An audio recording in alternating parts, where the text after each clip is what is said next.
We're coming to the New Kingdom, which means we're going through another intermediary or intermediate or incessiary period, this period between the various kingdoms.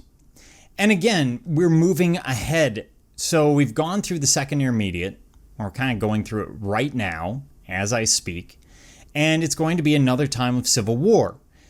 The New Kingdom will bring its own problems into ancient Egypt. And what we see is this period of the Hyksos that kind of spreads. The Hyksos conquer Egypt, or large portions of Egypt, before eventually being run out.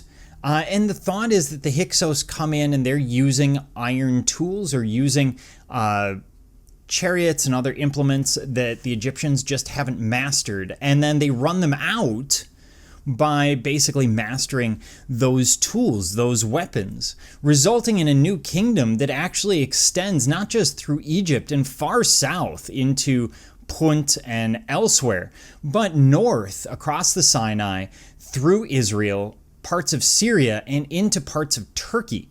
There's also huge trade networks going on at the time. So we're in the late Bronze Age, and we have Egypt trading with the Mycenaeans and the Minoans in ancient Greece, trading into Italy and into southeast Britain and northern Europe. We see them trading with the Hittites. We see them trading with the Assyrians, which you don't see on the map. They would be further off to the left. And this huge trade network is something that we're going to be talking about for the next couple of chapters because it does play a really important role.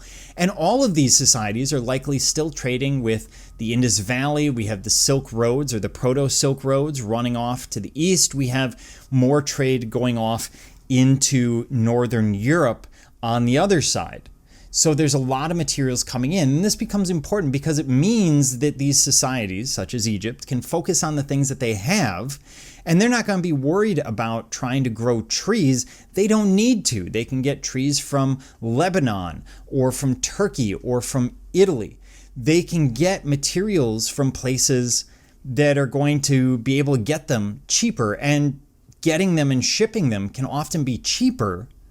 Bringing them into Egypt can be less expensive than actually trying to get these resources yourself. So it allows for specialization.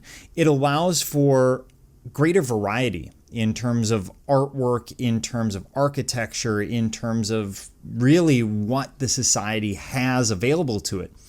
And it allows Egypt to specialize on the things that it's good at. In this case, they're shipping things like gold, alabaster, linen, because they grow flax and they can grow cotton.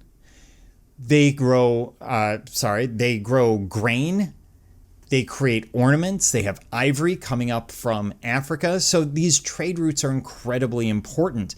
And it means that the Egyptians finally are really getting involved in the societies around them, which means they're going to be less xenophobic. They're going to be less concerned about us versus them. They still think of themselves as superior, but they're starting to accept others.